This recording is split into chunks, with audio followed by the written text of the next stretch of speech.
乡警告早，欢迎收看今日6月初3公司第几台早起新闻，我是高兴竹。先开始来关心咱国内疫情持续滚价，昨昏本土病例包括9件回归的案例，加强增加549例，各有12个人死亡。指挥官戴市长是表示，昨昏形容加遮济，爱看敢是通报速度变紧，也是疫情搁拖开。伊嘛强调，咱国内疫情也无稳定，千万袂使放任。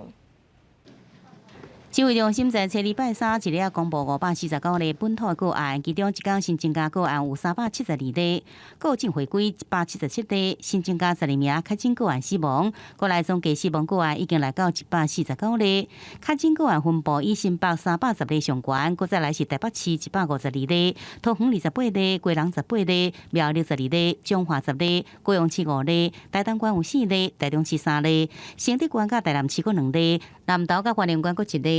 这还需要一点时间观察了哈，但绝对以各国的经验都看起来，你不能一下去放松它了，要不然一定会有这样的一个，因为这个防疫疲乏之后的一个反弹或是一个庆祝的行情，那会让疫情一发不可收拾。我们的目标希望当然10月底能够打完有打1剂的希望最后达到60%。指挥中心也公布，国内头一例注射 AZ 疫苗出现有肺癌的案例，这是一个30多岁的男性。第5月12日注射头一剂 AZ 疫苗了后，出现一般的副作用发烧，3天内底缓解。不过5月19日开始出现小可发烧，继续是头壳痛、甲腹肚痛，就医检查发现血小板增加，诊断是有肺癌发生合并血小板低下的症候群。及时治疗了后，这阵状况稳定。那因为他发现的蛮早的所以他的经过治疗以后。就血小板值已经恢复了，专家审查了，它是符合国际上对于这个疫苗引起血栓病、血小板低下症候群的病例定义。那研判是我国首例跟疫苗相关的个案。专家呼吁，伫注射疫苗了后，28天内底拢要继续来自我健康监控。因为疫情并无较缓和，指挥中心颁布夜市甲传统市场采买守则，已经甲各个主题会达成共识。即日起必须落实3大规范，包含减少出入口。大头甲面上拢要挂喙安，并且保持社交距离，禁止试食，食个物件要用刀仔扎着。记者综合报道。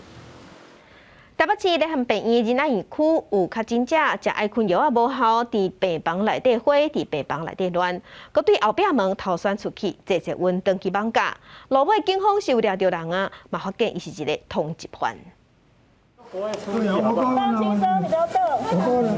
用一寡方法，总算甲71岁姓陈的确诊者成功压制。这个确诊者初2透早来到台北市联合病院仁爱园区就医，透早3点半困袂去，要求开安眠药啊，因为感觉医生开的药无效，竟然摕叉棍卡病房的玻璃。原经广告位向前压制，因为病房内有一寡确诊患者，烦恼警方防护衣甲装备较无够。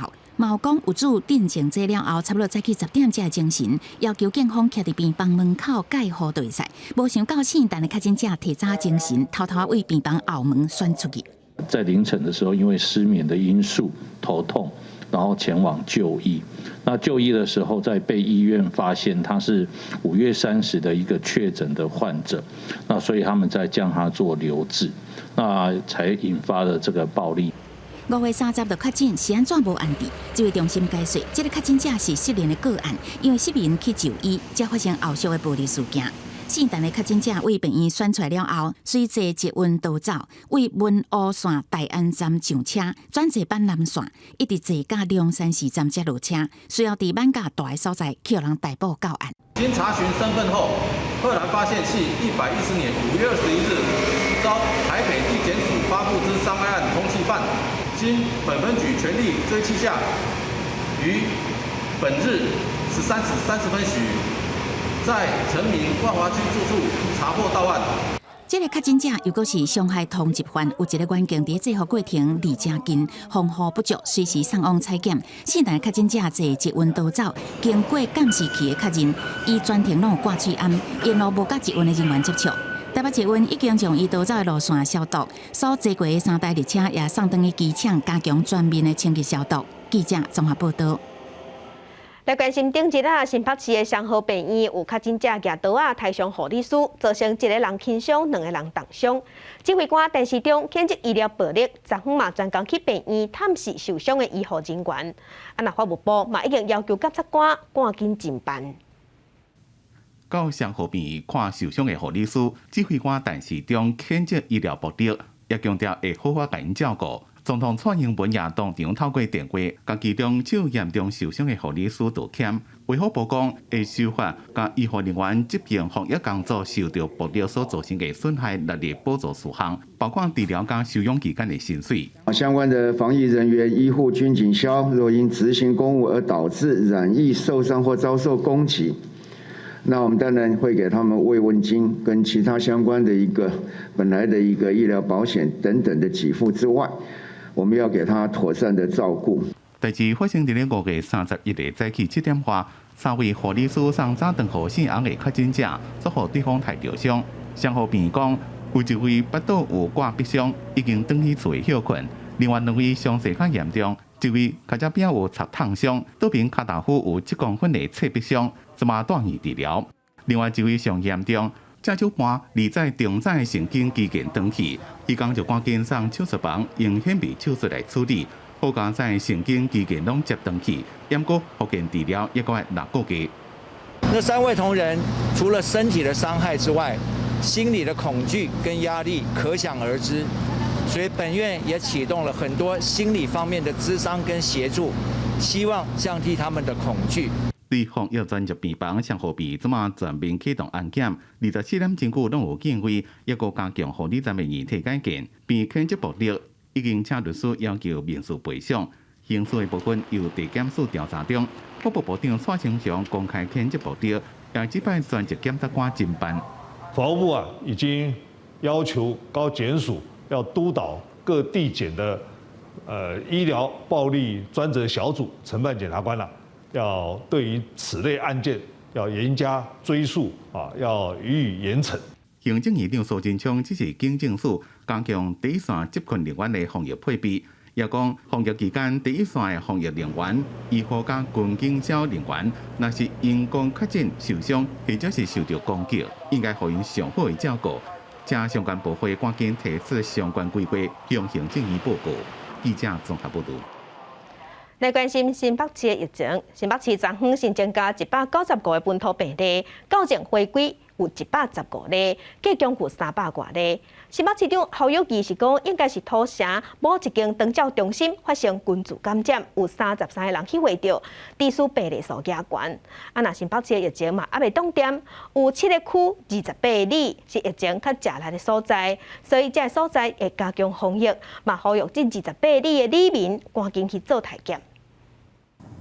初二新北市到前回归115例，新增加本土个案195例。新北市长侯友宜认为，案例暴增的主因是伫土城某一个养护中心爆发群聚感染，因为5月28，中心内底有一位老大人发烧送医确诊，全面体检结果38个住民内底有25个阳性确诊，其中1个人死亡，13个工作人员8名阳性确诊，死亡个案是99岁女性。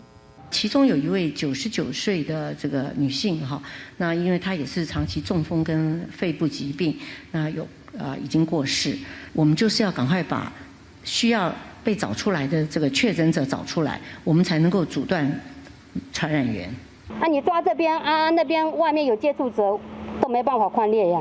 养护中心清空依然无法度平息附近民众烦恼，侯友宜也特别注意，若靠三峡、瑞丰、永和、石子、永高等6区风险升悬。原本棒球中和三重埔新增新店，永和土城不只是重点1区，各分高中价风险区里，重灾区有7区18里，加强防疫措施，呼吁里民赶紧快筛。市场加强人流管制，非必要卖出外，非必要民生场所暂停营业，加强环境消毒频率。里长公布高频率巡查跟看到。这28个里，我们的名单不会公布，因为避免被标签化。但是我们的里长一定知道，我们区公所一定知道。目前不会采区域封锁，因为还没到警戒4级，所以我们必须要配合中央的指引来做。所以目前我们还是以强化3级的方式，更让它低度活动。伊表示，面对伊原严重疫情，新北无乐观的权利，同时各向中央发声，和民间团体关键国际认证疫苗赶紧审查通过，提早达到全国群体免疫，绝对用挽回更较侪生命。记者综合报道。另外一个军事检检的所在是文化大学。文化大学的查甫宿舍大轮馆一开始有4个学生去获着，台北市政府出动快筛队去学校体检，目前体检314个人，内底有14个人是阳性，阳性率4.46%。早所有的装备确认体检的路线，台北市联谊组成的机动快筛队头一遍勤务来到文化大学的校本部。接受快速体检是大轮馆340位大宿的学生，因为5月29开始，大轮馆陆续有一个本地生、一个马来西亚侨生、2个香港的学生确诊。因为345个人的体检量未少，分流伫校本部也甲满界北配寮快筛站，两边拢按照接触的风险分做红、黄、青3区，30人一批分批采检。红区都是通常可能是跟他同住或者是同一层楼，然后黄区是跟他可能会有比较可能接触到，那绿区的部分是1楼的部分，跟他相距比较遥远，这样子也比较不会共用到厕所。有没有现在稍微心情比较放松一点？有。体检阴性的先登去消毒过的宿舍，有效提供午餐，等待二次体检 PCR 结果。快速体检阳性的上检疫所，也是防疫旅馆隔离。所以这是第一个我们成军以后的案例。我们希望透过这次的经验，能够准确的去抓到可能下一个传染源。用这样的方式，可能比我们在大海捞针可能会更有效。台北市府县长吴珊珊讲，用机动快筛找到疫区，佮会当准确抓到可能一个感染源，用酷热的方式，才袂互学校规个无法度运作。校方面表示，大轮馆是4个人一间，共用浴巾拢会定期消毒。不过学生囡仔会惊叮当过街开讲，也有可能因为安尼造成感染。记者综合报道。台北市昨昏是新增加152个本土病例，市长郭文铁是认为讲，目前台北市的疫情算是有控制掉咧，刷落来定着爱靠预防针，所以台北市嘛已经规划好势，除了医疗院所，嘛会设大型的注射站。另外，控制菜市啊人丁的部分，台北市有推出网络影像，互民众做参考，人若多就莫去。台湾的本土疫情严重，台北市一天确诊人数达到152例。市长郭文铁彻底分析疫情，认为爱看整体情形，疫情有一定程度的控制。也过即阵由无度来消灭。郭文铁讲，台湾在高铁成立了后，变做一天的生活圈。即阵台北状况3礼拜了后会扩及全台湾。他一开始是在台北地区、双北地区，他慢慢会散到全台湾各地去。如果可以打疫苗，一个地方先把它围堵起来，先扑灭掉一部分。这恐怕是比较正确的做法。台北市已经规划大量疫苗快速注射计划，第一线有39间合约病院，每间应注射4万到5万剂；第二线有12项政府的合约诊所，而第三线是大型的注射站，像是小巨蛋、市府大厅、甲世贸展览馆，拢列做选项。到时的动员基层的诊所医护人力，加速疫苗注射，欢迎经过普遍来注射疫苗。对着国产高端疫苗利基的争议，郭文铁国再次表达不满。很抱歉哦，我还是科学，我们还是科学家，你知道吗？我们还是医学院的教授，你知道吗？我们实在是没有办法支持目前中央的很多说法。那我们从后天就可以开始施打第一线的直接照顾的工作同仁，这个部分含现场的主任、护理人员、照服员、生服员，那么含外刊。最近台北市车流量上升，郭文铁讲这是预料中的代志。而菜市啊有真侪人，台北市府比较热门的景点，建伫传统市场的及时影像系统。第一阶段示范包含好特市场、摩新市场外面的大头、永顺市场外面的大头，有计3天内底遍布全部市场，由警方来监看，民众会使及时掌握人流。记者综合报道。介详情，咱做伙来关心天气。今仔日各地拢是好天济云，来看云图。今日各地天气稍热，伫过昼了后，东北部各地山区会有西北风，中部以北有的所在云会较低，到大部影响能见度。亲像透早伫新竹就出现能见度无到200公尺的现象。伫温度的方面，各地高温大约是32度至35度，大台北、东半部、中南部有的所在高温会到36度以上。若台东是有机会会透小风，南投有机会出现38度以上的高温。另外，伫明仔受风台彩云减弱，转做热带性低气压的影响，云系水汽较饱甜。往北甩的过程，伫东南部、中南部、澎湖、金门、马祖有局部短暂阵雨，也是雷公雨，这所在拢爱小意。最近货运的生意是真好，大塞车，已经有几间货运行讲暂时无要收送去北部的货。就算安尼，送货员也是逐工加班，添加稀累咧。若菜市农、果子农，也有海产业者，嘛因为无货运要来收货，大受影响。一箱一箱的包裹贴干那山，另外一边冷冻冷藏的包裹也是一车一车积极做伙，拢未付出。乌鸟员工伫咧面册社团铺相片，讲疫情爆发到呾，逐工货拢送袂了，批评总公司调度无能，甲上千位员工操甲稀累咧。领做会煞，正是就是咧偷内底原底正经收的货送袂完的 AI 尔。一间物流公司差不多一工可能给阮收2-3万件，可是像即阵啊，逐工拢差不多收10几万件。国内三大配送的业者，包括黑猫宅急便、宅配通、新德物流，拢发公告，针对湘北、桃园、新德地区等等冷冻、冷藏、低温的包裹，这2-3天拢无要收。外岛地区有的公司也无收，要等航班恢复才另外通知。也这也互最近卖了下桥的防疫菜市场受到袂少冲击。这100-200箱的物件吼，一直到昨吼。阮足毋甘要才对冷藏库内底吼揪出来，分互安尼办公室的同仁安尼大家摕转去煮，只好把这个成本吞下去啊。疫情霜冻各行各业，劳动部表示，送货员即马是照劳基法第32条第4项甲第40条，以天灾事变或者是突发事件的状况，会当特殊加班，也已经向中央申请要甲因列入去优先自务放射的对象。毋过疫情还未转好，送货员的工作量甲风险暂时还无解。记者阿敏珍、林玉凯台北报道。各乡亲做伙关心今仔日的早报重点，咱先来看自由时报。有240万人口的南韩大区市政府是宣布讲，因家己有买到飞水 BNT 的预防车。不过南韩政府是表示讲，这批预防车毋是对正式的管道来的，所以袂使做。飞水公司嘛正在调查这批预防车敢是假货，而且考虑要采取法律的行动。来看联合报。本土疫情严重，各县市拢有针对菜市啊加强管制，希望减少人阵。有市场的打商是怨讲，政府的政策拢是针对合法的公有市场，也毋过真正人较侪所在拢是伫外口摆打的反啊，政府煞无重视。来看中国时报，咱台湾的疫情死亡率是1.64%，全球平均是2.1%，咱的重症比率是16.8%，而且搁咧加悬。咱全台湾已经有30间长照中心传出内底有人确诊，敢若伫台北市甲新北市2间的老人中心，计共都有70多人去会着，嘛有7个人死亡。这波疫情，长照中心会使讲是重灾区。来关心其他的消息，来关心野球。东京奥运野球资格赛上暗买一张门票，咱确定要放弃，无要去参加。中华棒球协会组队了后，找无所在训练。加上主办国墨西哥的疫情嘛也咧滚价，所以咱决定放弃。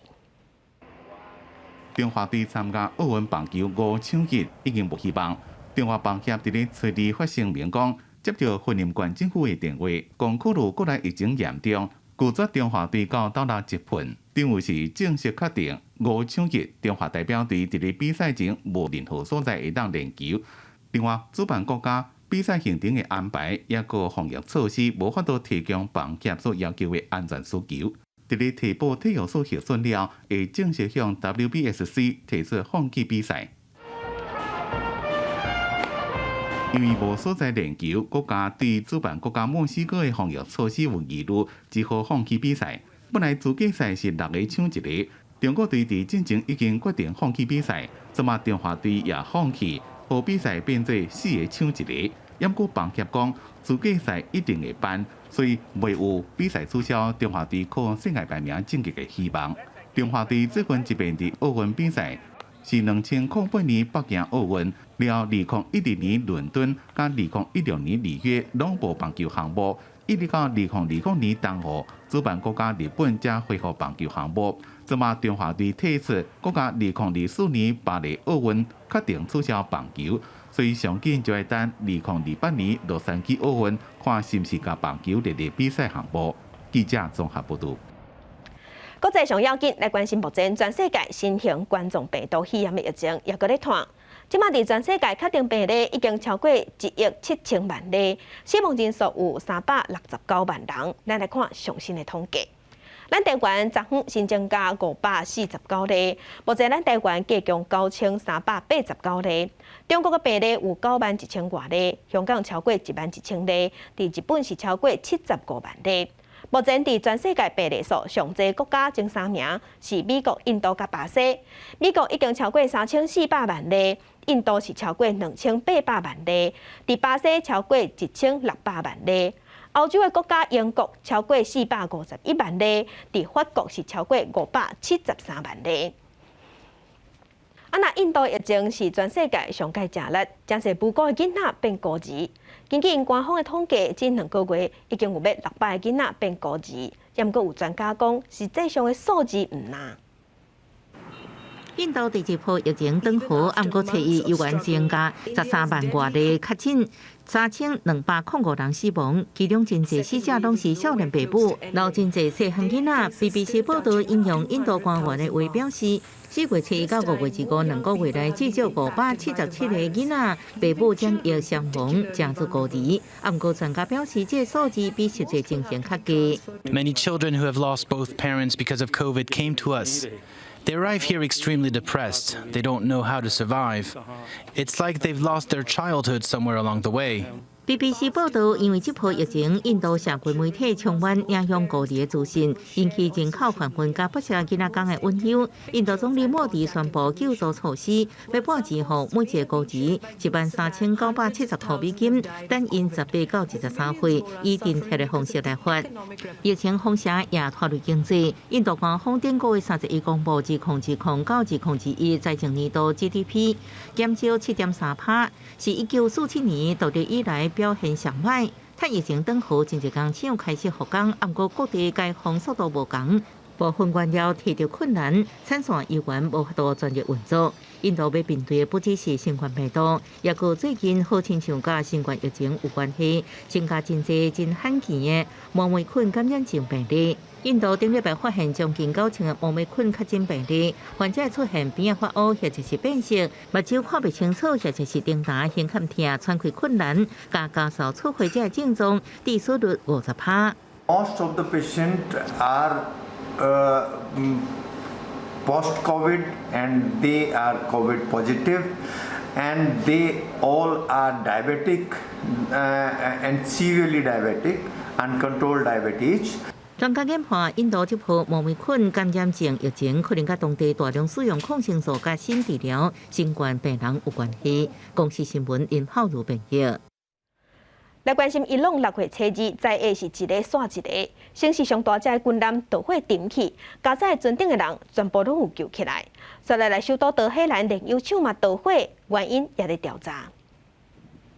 炮火拍要到20点前久，伊朗海军上大的军舰哈格号依然是沉在海。国际媒体用神秘事件来形容这件代志。当局已经开始调查导火原因。哈格号是伫咧初二，伫咧首都德黑兰东南边的阿曼湾加斯克港附近执行训练任务时阵，突然间导火，船顶所有人拢撤离。伊朗的媒体报道，这台军舰的船龄有44吨，是少数会当伫咧海上为其他军舰提供补给的支援舰。火一开始是自顶落雪烧起来。地方官员讲，目前也唔知影这件代志是破坏行动，也是意外。这也是过去3个月来，伊朗第2遍有船舰伫咧海上严重损害。4月初，伊朗的货船撒回之后，伫红海和以色列伫咧船身放炸弹，规个炸海去。有一位无讲名的美国官员讲，以色列通知美国攻击的原因是对伊朗进行攻击以色列的船的报复行动。美国讲有注意到这件代志，也毋过无参加相关行动。英国卫报报道讲，自从2019年中以来，伫咧霍尔木兹海峡一个阿曼湾的伊朗的船舰，定定被锁定成为攻击目标。美国指控伊朗对商业船只捕海雷，德黑兰当局是指控讲以色列也做同款的代志。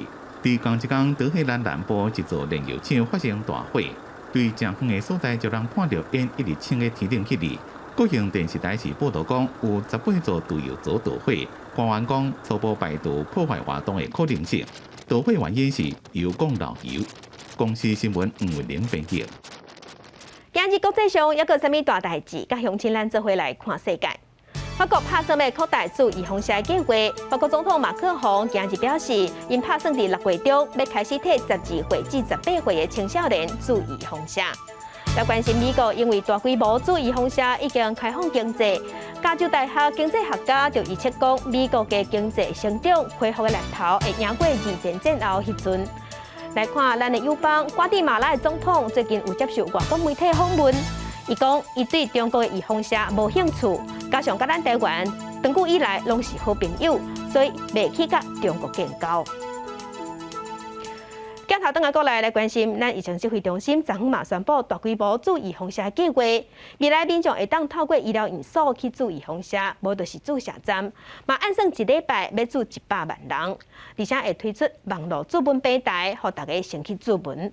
另外，针对民间要管预防射的部分，指挥官陈时中是表示讲，目前是拢无看到原厂的授权书，这是规个采购上较要紧的部分，但是需要中央斗相共，政府会出面协助。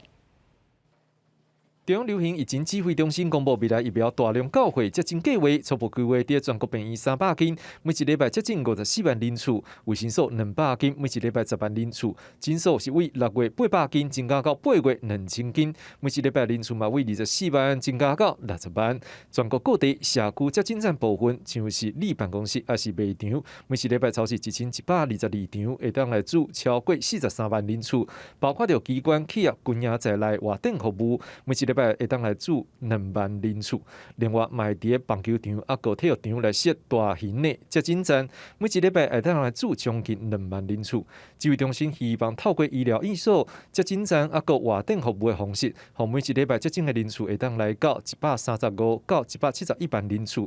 目标希望10月会当来达到6成人口完成第一剂，或者速度讲法都更加紧，还是要看疫苗到货量。这到底要达到多大多快？那真的要看就是说进货量，好，根据做进货量，然后再做一个最适的一个调配。政府除了伫招募疫苗接种的医护人员，已经有7790人来报名。另外，嘛咧规划医药平台，未来透过手机 APP、健保、快通，都会当伫一礼拜进前来约好注疫苗的时间地点。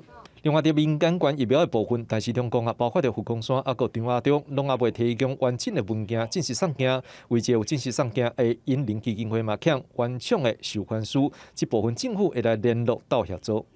指挥中心嘛表示，公费疫苗接种对象会来增加75岁以上的老大人，会排到第6顺位。原本第6顺位的登照社福单位人员，会向前排到第5顺位。记者张志阳、陈信良台北报道。所以咱关心目前咱国内本土病例数，昨昏咱的本土病例有新增加372例，阁有高检回归补添177例。目前咱台湾的本土病例计共8195例。咱来看伫各县市的分布。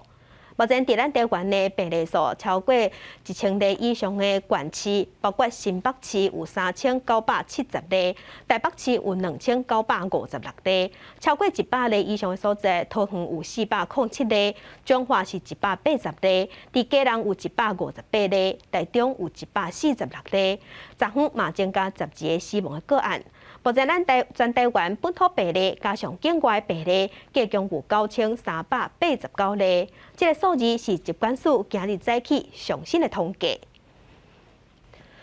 镜头来基隆来关心基隆的本土病例，昨昏有新增加18例。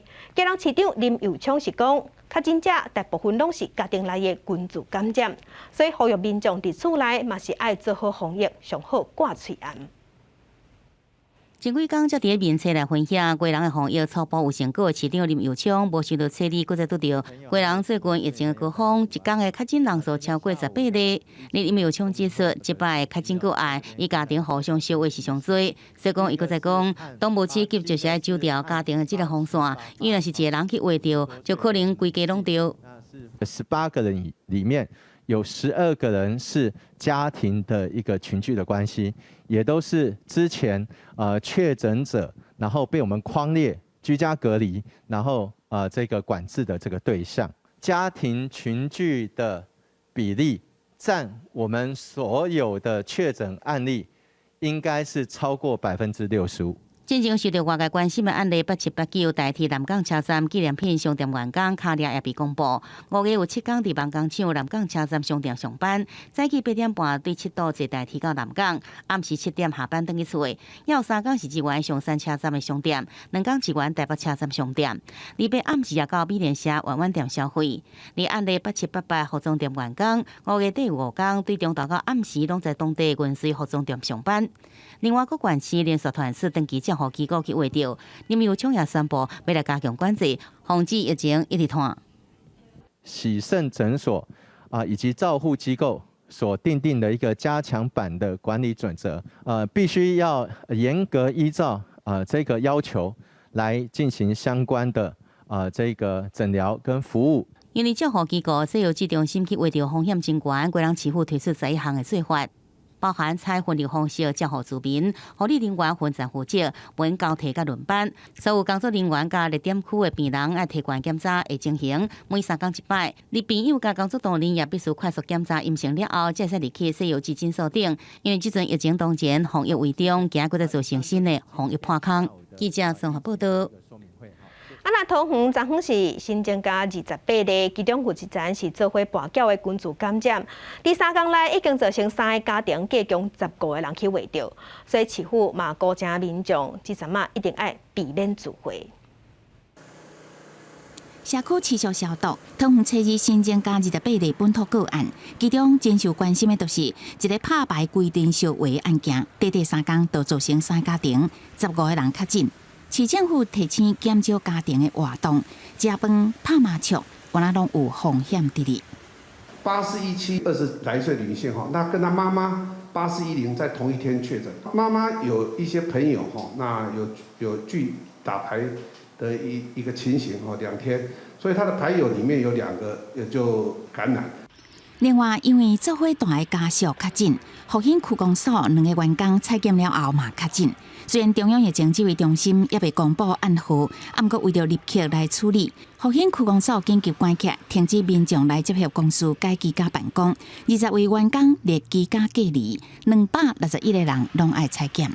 换规身躯的防护衣赶出勤，通知消防局执行新冠肺炎救护案件。去年后送453人，确诊122人。今年到5月，已经后送769人，确诊人数达到418人。市政府表示，疫情达到新的高峰，希望中央补助桃园疫苗的数量，伫第一线医护人员做完了后，会当扩大到警消来注射。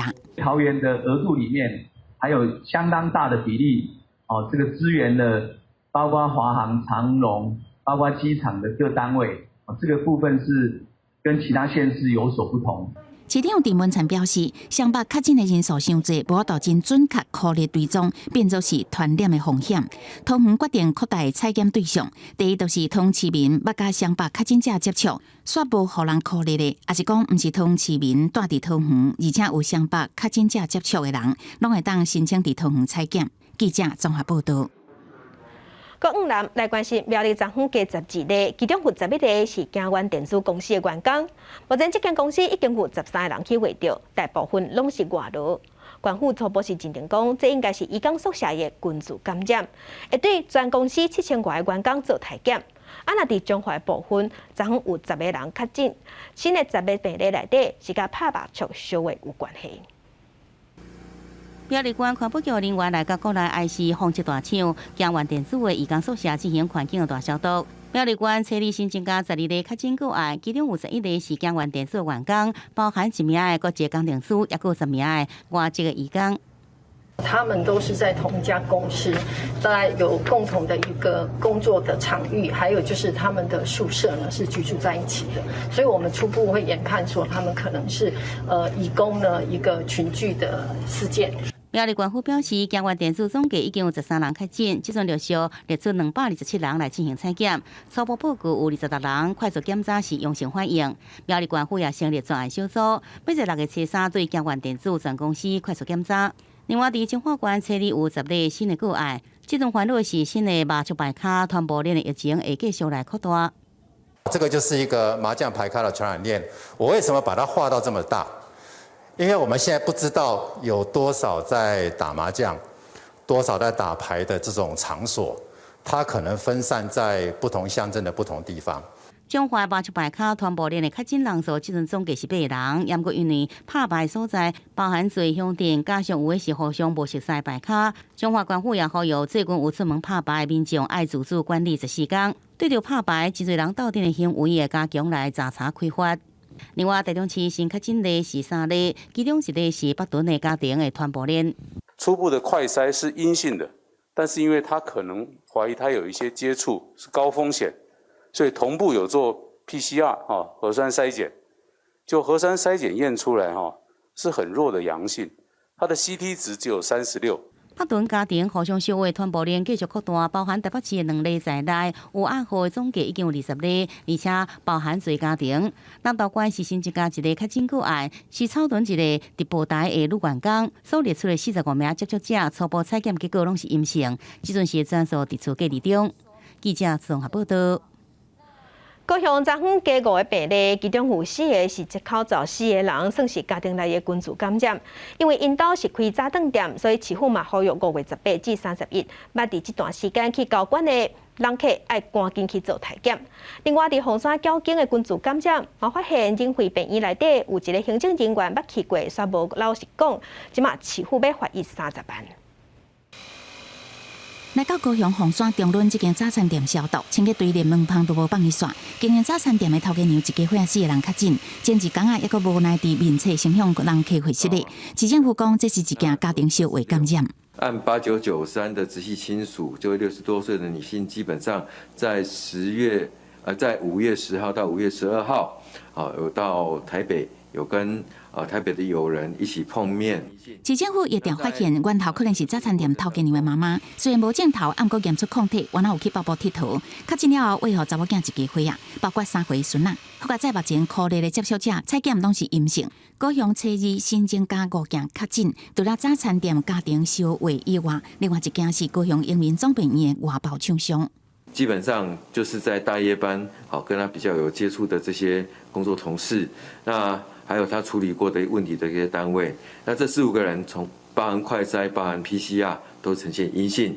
外包厂商是因为接触新北确诊个案感染到，采检75个人拢阴性。院方表示已经全面消毒。原本凤山麻雀间规定感染的来源不明，追查了后，原来有新发现，原来就是确诊的仁惠病院行政人员隐瞒有去过交警。隐匿了，在5月12号，他到瑞竹街。在2楼的赌场停留10个小时。市政府要罚30万，也呼吁大家疫调的时阵一定爱老实，无愿意配合疫调的状况，也出现伫台南下晡公布的2例确诊者。毋讲捌去过确诊者因兜泡茶，互市政府增加疫调的困难。黄伟铁也呼吁民众一定爱配合，才有法度有效阻止疫情传开。记者综合报道。其他消息来关心，伫这波疫情，毛有专门咧在确定病例的消防人员去围着。昨昏消防员工作权益促进会就开记者会，批评讲伫这段时间防疫物资补充上慢。伊嘛呼吁疫情指挥中心，爱说防疫救护车的国家队调集民间的救护车，做伙投入防疫。疫情严重期间，开救护车的消防员伫第一线抢时间救人，再分快体阳性的民众或者是确诊者，前往病院甲集中检疫所。只要接触一个病人，就要用掉一套防疫的装备。最近用了搁较侪，不过消防员工作权益促进会怨叹，指挥中心定想到医护所需要，加强补充病院的防疫物资，所甲因放袂记。我们不管做什么事情，都会被卫福部遗忘，并没有根据疫情的调整来提高它装备回补的频率。反而是要不断的透过基层人员、透过记者会发声明的方式，来希望指挥中心能够看到我们前线紧急救护人员这个困境。促进会认为，防疫物资的拨补应该为即卖7天以上缩减成3天，才袂互前线的人装备底欠。另外，针对防疫马术，离防疫勤务单位服勤的代表指出，马术无冷气，因穿着防护衫，骨6点钟非常热。更加烦恼确诊的病人，可能因为伤热热衰竭。那我的病人他得到确诊，已经很倒霉了，最后。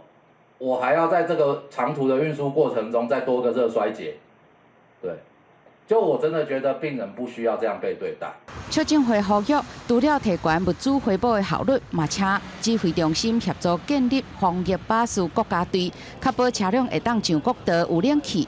另外嘛，希望征调民间的救护车，小常拢有救护技术员的执照。纳入防疫的体系当中，减轻第一线的负担。记者林王庆中台北报道。另外，疫情嘛影响一寡人的头路，造成猝死是立白出来。民间团体加立委昨昏嘛开记者会，呼吁政府爱纾困补助。即摆疫情影响真侪点头小型企业，民众向失业，放无薪假。长期关心租厝问题的崔妈妈基金会就表示，接到真侪租厝民众的求助电话。收到了非常多，就是缴不起房租，或者是无论是房客或房东来询问这样的一个实际的案例，显示这个问题在疫情之后快速的就增长。基主权团体就认为，纳不出厝租的人可能会愈多，呼吁政府纾困4点控应该纳入租厝者，亲像无固定雇主，也是营业受冲击50%以上企业的员工，互因租厝补贴。嘛建议，若本地就申请租金补贴的，就增加补贴金额；包租代管的租户就增加补贴，互厝头家；社会主体补贴就拨互政府。若无属于这3类，只要提出租厝证明，嘛应该列做纾困对象。相关的纾困嘛爱甲主体法租税稽查来分割。有一部分的租屋者，他可能是住在所谓的不是政府认为的合法房屋里面，那另外当然就是他们的租赁行为、租赁契约都不在政府的掌握。你会碰到的问题就是说，我要申请这样的事情上，我会不会怕房东知道了会反对，或他知道了之后以后接下来会不租给我。针对租运团体的想法，参与线顶记者会立委江英昌是认为，会当参照进前国外的做法，亲像政府用法令强制厝头家袂当解约、延缴租金等等，对特殊时期做应变。嘛有立委表示，会伫后礼拜立法院的临时会提出相关的意见，替弱势租厝者做解困。记者陈雅文张随台北报道。中国顶一日宣布讲，要放宽每一个家庭会使生3个，也毋过真侪中国人是拢无啥兴趣。会提出这项政策的原因，是因为中国的人口老化。预测讲到2050年，中国60岁以下的劳动人口只剩总人口的一半。这道啊，真侪一个人大老大人拢会来北京附近这个共产中心，最近正免钱，因为人口老化甲社会形态改变。中国真侪家庭伫咧囡仔出门去打拼，独居的老人愈来愈多，就组成团体成立共产机构。30年以后，我也是这个样子。当时那时候我想要什么，现在就怎么去做。中国这礼拜公布人口普查的报告，去年总人口虽然小可有成长，不过60岁以下劳动人口的比例，自10年前的7成降到6.3%；65岁以上的人口，自8.9%增加到13.5%。到2050年，劳动人口的比例恐怕只敢那剩一半。中国的这个老年化超出预期，那么中国经济增长率就会下降。然后第二点，那么就是说中国劳动力下降的话，那么中国的制造业就会萎缩。第三点，中国的这个老年化会导致中国的消费力下降，那么中国的内需市场就要萎缩。但是未影响国家的经济成长跟竞争力。北京当局8月发出3提政策，鼓励每一个家庭生3个囡仔。因过问题是，即马有诚侪少年人连一个拢无想要生，就算是有经济能力的中产阶级的家庭，饲囡仔也怪照顾四大人，拢想讲生一个就好。像做律师的张先生就是，一个是孩子的教育，然后老人需要照顾，所以各方面综合考虑，一个孩子已经可以了。中国自1970年代就实施计划生育，严格执行一胎化政策。到2015年准生2个，即马开放生3胎，主要是因为人口红利降低。严过要鼓励大家生囡仔，更加毋是花口话尔，也怪有更较侪配套的措施。公司新闻詹回斌编辑。泰国即阵当地面对第3波疫情，民众减少出门，动物园无游客真稀微。有一个11岁的查某囡仔去动物园弹钢琴，互动物听。11岁泰国少女辛拉达用电子琴弹流行歌曲，一边规定的范围符号，哪食点心，哪听歌，为背起哩伊的电子琴。更加激励是跳起哩伊穿的酷奇衫。音乐社和长期无游客，加正安静的绿山野生动物园又搁变轻松。一寡符号爬来跳去，袂输敢若电影《马达加斯加》的场景。เล่นให้น้องๆสัตว์ฟังค่ะก็อยากให้น้องๆไม่เครียดมากเกินไปให้น้องได้ผ่อนคลายดูเหมือนมีเพื่อนน้องจะได้ไม่เหงาค่ะอยากให้น้องมีส่วนร่วมด้วยแล้วก็มาสู่แล้วให้เล่นดนตรีให้น้องฟังน้องก็จะได้เป็นส่วนร่วมเล่นดนตรีกับเราด้วยค่ะ伫咧泰国东部春湖里府的绿山野生动物园，是曼谷通往八达雅海沙坡半路中的一个景点。自疫情了，游客6-7成，不论是已经正惯习甲人互动的动物，即嘛拢无啥适应这种情形。辛拉达伫咧遮对无共动物弹琴，像猫鼬就目睭大大哩一直解笑，敢若是伫咧听音乐会。斑马、河马伫咧食饭时阵听到音乐，敢若加正好食。动物园拍算以后1礼拜办一遍这种现场演奏，互动物较放鬆一啲。ซึ่งหลังจากที่เราให้น้องๆนะครับมาเล่นอิเล็กโทรนซึ่งตรงนั้นเองเขาเป็นจิตอาสาด้วยนะครับก็สัตว์ก็มีแอคทิวิตี้นะครับที่สงสัยนะครับแล้วก็บางตัวก็มีความรู้สึกเพลิดเพลินไปกับเสียงดนตรีผมว่า辛拉达讲，大家做志工是为着要帮助家己。适应安怎伫咧公开场合表现，互家己上舞台时阵袂惊，也毋过要伫咧大众面头前弹琴，也怪等一下。因为目前泰国第3波疫情也阁正严重，而且又阁出现高传染力的印度变种病毒本土病例，当地即马加紧做预防下的速度。6月初7会启动大规模一般民众做预防下的计划，境内300万的外国人会当凭护照登记免费住。公司新闻是会中编辑。天气报伫这，甲乡亲，咱做伙来关心今仔日各地头的温度。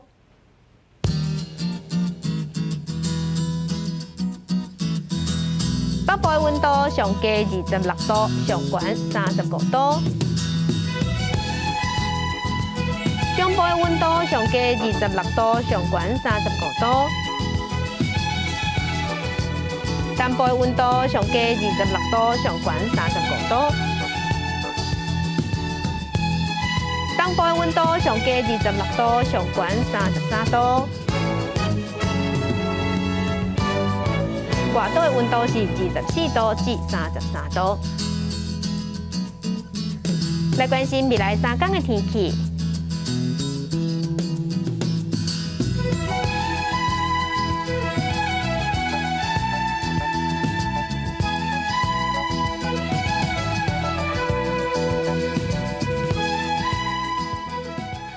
感谢乡亲收看，祝乡亲平安顺心，明仔早起9点咱再会。